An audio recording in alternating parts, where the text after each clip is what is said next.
வணக்கம் மக்களே. இந்த ஒரு நாள் கூத்துன்னு சொல்லுவாங்கல்ல, அது மாதிரி ஒரு சம்பவம் எங்கள் ஊர் நாகர்கோயிலில் சில நாட்களுக்கு முன்னாடி நடந்தது. என்னன்னு சொல்கிறேன். அன்னைக்கு ஒரு நாள் காலையில் அலுவலகத்தில் வேலை பார்த்துக்கிட்டு இருக்க நேரத்தில் மின்சாரம் துண்டிக்கப்பட்டது. என்னடா இந்நேரத்துக்கு துண்டிக்க மாட்டாங்களே, என்ன சம்பவமாக்கும் அப்படின்னு போய் இறங்கி போய் வெளியே போய் பார்த்தா அங்கே பக்கத்தில் விருந்தினர் மாளிகை உண்டு. அதில் வந்து இந்த மரத்து கிளைகளெல்லாம் வெட்டிக்கிட்டு இருந்தாங்க.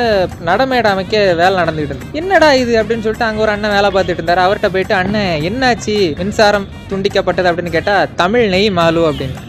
சரின்னு பக்கத்தில் ஒரு அண்ணன் இருந்தான். அவன்கிட்ட போயிட்டு, அண்ணன் எங்க கரண்ட்டு அப்படின்னா, தமிழ் நெய் அப்படின்னா. சரியா போச்சு. அடுத்த ஆள்கிட்ட போய் கேட்டேன். போயிட்டு வார்த்தை கேட்டேன், அண்ணன் தமிழா அப்படின்ட்டு. கன்னியாகுமரி மாவட்டத்துக்குள்ளே தமிழான்னு கேட்க வச்சுட்டானுங்களாடா. அப்படிதான் இருந்தது. கேட்டதுக்கு, இல்லப்பா ஒரு வாரத்தில் முதலமைச்சர் வராரு, அதுக்கு தான் அந்த ஏற்பாடு அப்படின்ட்டு. அதாவது மக்களே, ஒரு வாரமாட்டு அதுக்கப்புறம் ஒரு கடைசி ஒரு 3 நாள்லாம் ரொம்ப உக்கிரமா இருந்தது. எப்படின்னா, சாலையெல்லாம் திடீர்னு போட்டாங்க. இந்த ரோலர்னு ஒரு வண்டி உண்டு தெரியுமா, அதுக்கு இன்னொரு பேர் உண்டு, எலெக்ஷன் வண்டி. தேர்தல் நேரத்தில் மட்டும்தான் நீங்க அதை கண்கூட பார்க்க முடியும். அப்படி ஒரு அபூர்வமான வண்டி அது. அந்த வண்டி நிறைய வந்தது. சாலையெல்லாம் சமன்படுத்தினாங்க. இந்த வேகத்தடையெல்லாம் அகற்றினாங்க. வேகத்தடை அகற்றுறது அது பொதுவாக அந்த பாதுகாப்பு கருதி பண்றது தான். எப்பவுமே வாகனங்கள் நிக்காம போகணும் அப்படின்ற பாதுகாப்புக்காக. அது ஒண்ணும் இல்லை.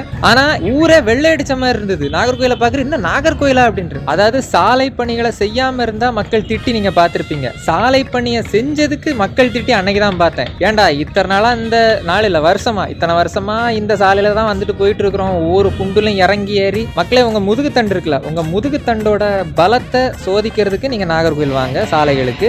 எங்க ஊர்ல வந்து இந்த பாதாள சாக்கடை இருக்குல்ல, அந்த பாதாள சாக்கடையோட மூடி, வட்ட மூடி வந்து ரோட்ல இருந்து ஒரு அடி மேலதான் இருக்கும். அங்கங்க இருக்கும். அதுல ஏத்தி இறக்குறதே ஒரு ரோலர் கோஸ்டர் ரைடுன்னு வச்சுக்கோங்களேன். முக்கிய சாலைகள் எல்லாரும் சீரமைக்கப்பட்டு குண்டுங்குழியெல்லாம் நிரப்பப்பட்டு நடுவில் காங்கிரீட் தடுப்புகளை வச்சிருப்பாங்களே, அதையெல்லாம் வெள்ளை அடிக்கப்பட்டு. யாராவது கேட்டாங்களா அதை?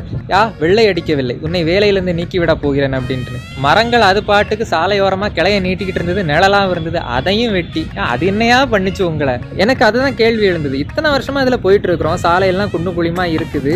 ரொம்ப மோசமாலாம் இருக்கும் சில இடங்கள்ல. பேருக்கு மட்டும் சாலையை போட்டு விட்டுருவாங்க, குண்டுங்குழியை நிரப்பி விட்டுட்டு. திடீர்னு பள்ளம் இருக்கும். ஏன்பா இப்பதான் உங்களுக்கு கண்ணு தெரியுதா? இல்ல அவர் வராருன்னு மட்டும் பண்றீங்களே, அவர் ஒருத்தர் தான் மனுஷனா, அவர் ஒருத்தர் தான் உசுரா, நாங்கெல்லாம் என்னது அப்படின்னு தான் எனக்கு தோணிச்சுது. மக்களுக்கும் அதுதான் தோணிச்சுது. என்னப்பா நல்லது பண்ணாலும் திட்டுறீங்க அப்படின்னா, இது அது இல்லை.